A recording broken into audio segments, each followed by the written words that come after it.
तो कंटिन्यूटी के बारे में डिस्कस करना है कि क्या ये फंक्शन कहीं पर डिसकंटिन्यूअस तो नहीं है, क्या ये हमेशा कंटिन्यूअस ही रहेगा।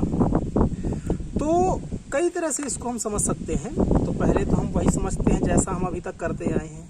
तो क्या करते थे अभी तक हम, तो जैसे कोई भी फंक्शन है हमारे पास, और अब ये फंक्शन पे हमारा ये तो दिया नहीं है कि इसको x=1 पर बताओ कि कंटिन्यूअस है कि नहीं, x=0 पर बताओ, ऐसा कुछ इसमें कोई कंडीशन नहीं है। तो जब ऐसी कंडीशन नहीं होती है तो हम बात करते हैं कि कोई भी रियल वैल्यू हो, कोई सा भी रियल नंबर हो, उस पर हमें इसको चेक करना है। तो अधिकतर हम सी ही लेते थे, तो यहाँ पर भी मान के चलिए हमने सी ही ले लिया। तो यदि ये फंक्शन FC और कुछ इस तरह से C से कुछ ज़्यादा और C से कुछ कम, अगर ये कंडीशन अप्लाई होती है तो हम बोलेंगे ये फंक्शन कंटिन्यूअस है, और यदि ऐसा नहीं आता है तो हम बोलेंगे ये फंक्शन कंटिन्यूअस नहीं है। ये 3 क्वेश्चन है, 1 2 3, ये 3 क्वेश्चन है। तो हमने ये भी बताया था कि जब दो फंक्शन हो तो इस तरह से, और यदि एक ही फंक्शन हो जैसे देखा जाए तो ये क्वेश्चन एक ही है, ये एक ही क्वेश्चन है, अर्थात फंक्शन इसमें कितना दिया हुआ है, एक ही दिया हुआ है। तो यदि हम इसको ऐसे भी प्रूव कर देते हैं,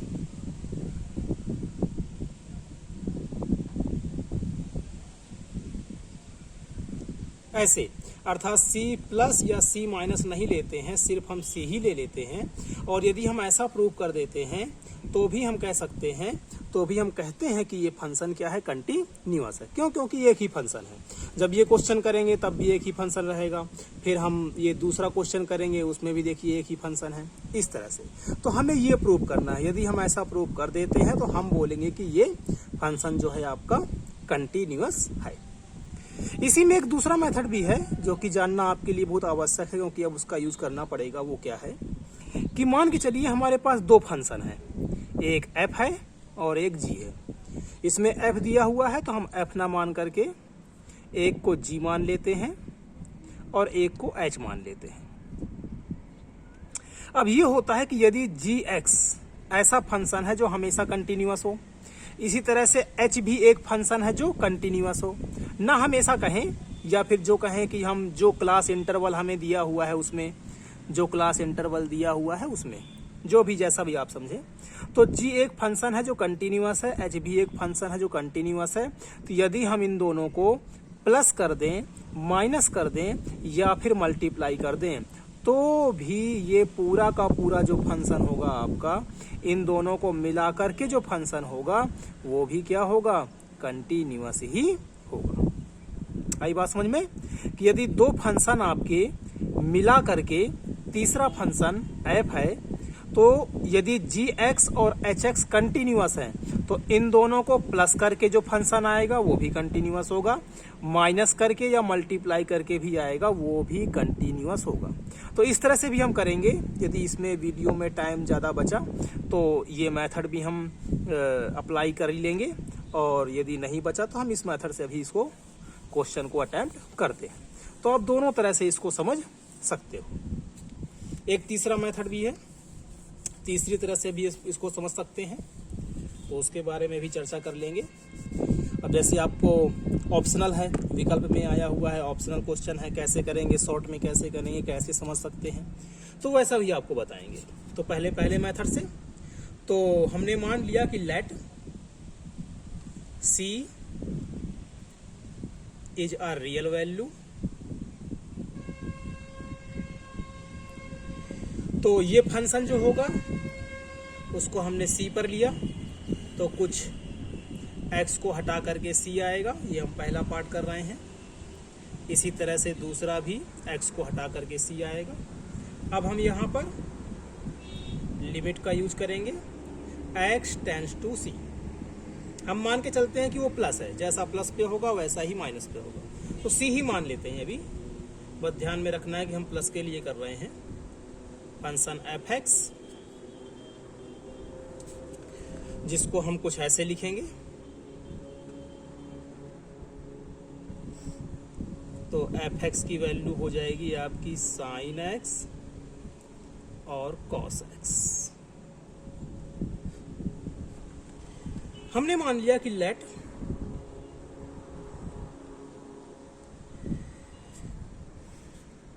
कि x जो है वो c प्लस एच है, x जो है वो c प्लस एच है। ऐसे ही करते थे, या तो c प्लस एच या c माइनस एच। तो जब x c प्लस एच होगा और x किसको टेंस कर रहा है, c को, तो यदि x को पुट करें हम c, तो h किसकी तरफ टेंस होगा, तो 0 की तरफ टेंस होगा। तो इसी फंक्शन को हम ऐसे भी लिख सकते हैं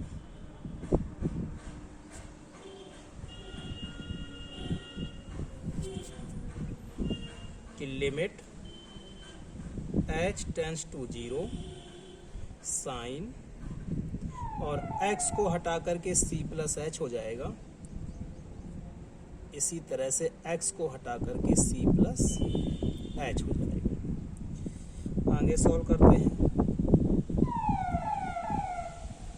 साइन ए प्लस बी का फार्मूला आपको पता ही है, sign A sine B plus sign A cos B plus cos A sine B. इसी तरह से कॉस का फार्मूला, तो कॉस में क्या होता है, कॉस ए प्लस बी का formula cos A cos B, minus आता है इसमें, प्लस पे माइनस आता है और माइनस होता तो प्लस आता, तो साइन ए साइन बी, साइन ए और साइन बी। वैल्यू पुट करते हैं यहाँ पर, तो वैल्यू पुट करेंगे तो साइन सी, ये तो कांस्टेंट ही रहेगा, एच पे कितना आ जाएगा 0, तो ये हो जाएगा कॉस 0, और कॉस 0 की वैल्यू कितनी होती है 1 होती है, तो ये 1 हो जाएगा, और 1 का मल्टीप्लाई साइन सी से करेंगे तो वो साइन सी ही रहेगा। आगे बढ़ते हैं, h की वैल्यू यहाँ पर 0 पुट करेंगे तो ये कितना हो जाएगा साइन 0, साइन 0 की वैल्यू 0 ही होती है, तो 0 का कॉस सी में करेंगे तो ये 0 ही आएगा। यहाँ पर आते हैं, h की वैल्यू 0, तो कॉस 0 की वैल्यू 1, 1 का कॉस सी से करेंगे तो कॉस सी ही आएगा। 0 को हटा देते हैं, ये कॉस सी रखते हैं यहाँ पर हम, यहाँ पर साइन 0 हो जाएगा, और 0 होते ही 0 का मल्टीप्लाई इससे सारा कुछ 0, तो कितना आ गया साइन सी प्लस कॉस सी। और देख सकते हैं ये दोनों क्या है बराबर,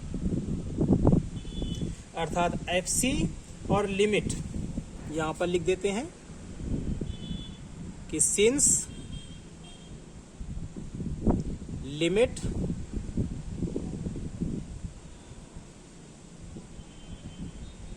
इक्वल टू एफ सी, यदि ऐसा हो तो फंक्शन क्या होता है आपका कंटिन्यूअस होता है। तो फंक्शन क्या हो गया आपका कंटिन्यूअस हो गया। इसी तरह से आप सेकंड वाला भी कर सकते हैं। अब सेकंड वाला करते हैं यहाँ पर अटेम्प्ट, सारा कुछ सेम रहेगा, बस प्लस को हटा करके यहाँ पर माइनस करना है, यहाँ भी माइनस करना है, और साइन कॉस यहाँ भी माइनस करना है, sign A cos B cos A sine B, और माइनस यहाँ पर भी माइनस करना है। और जब माइनस करेंगे तो इसको ले लेते हैं ब्रैकेट में, तो ये आएगा 1 का इससे यही रहेगा, ये 0 हो जाएगा, इसको छोड़ देंगे, ये 1 हो जाएगा, तो यहाँ पर ये माइनस आ जाएगा, और ये तो 0 ही रहेगा, माइनस माइनस प्लस, बस 0 ही रहेगा, छोड़ देते हैं। तो देख सकते हैं कि ये भी क्या है कंटिन्यूअस है। तो पहला पार्ट भी आपका कंटिन्यूअस है और सेकंड पार्ट भी आपका कंटिन्यूअस ही। थर्ड पार्ट पे आते हैं। थर्ड पार्ट क्या करना पड़ेगा हमें, तो थर्ड पार्ट के लिए हम इसी पे करें या दोबारा करें, तो इसी पे करने का प्रयास करते हैं। तो यहाँ पर है दोनों का मल्टीप्लाई, तो ये कुछ ऐसे हो जाएगा, ये भी कुछ ऐसे हो जाएगा, ये भी कुछ ऐसे हो जाएगा और इसको हम कर लेते हैं दोबारा से।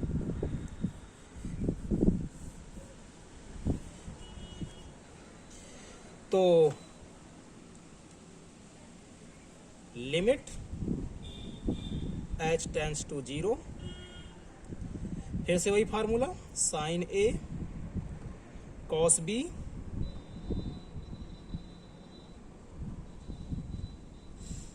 प्लस कॉस ए और साइन बी, ये हो जाएगा पहला पार्ट, मल्टीप्लाई, और अब आ जाएगा दूसरा पार्ट। तो cos A cos B minus, cos में माइनस होता है, और इधर आएगा साइन, तो साइन ए और साइन बी। वैल्यू रखते हैं, h यहाँ पर 0 होगा तो cos 0 की वैल्यू 1, साइन 0 की वैल्यू 0, साइन 0 की वैल्यू यहाँ पर 0, cos 0 की वैल्यू 1 का साइन सी से करेंगे, साइन सी ही आएगा। ये तो 0 ही हो जाएगा, ये मल्टीप्लाई है, यहाँ पर 1 का cos से तो cos ही आएगा, और ये 0 हो जाएगा तो 0 को छोड़ ही देते हैं।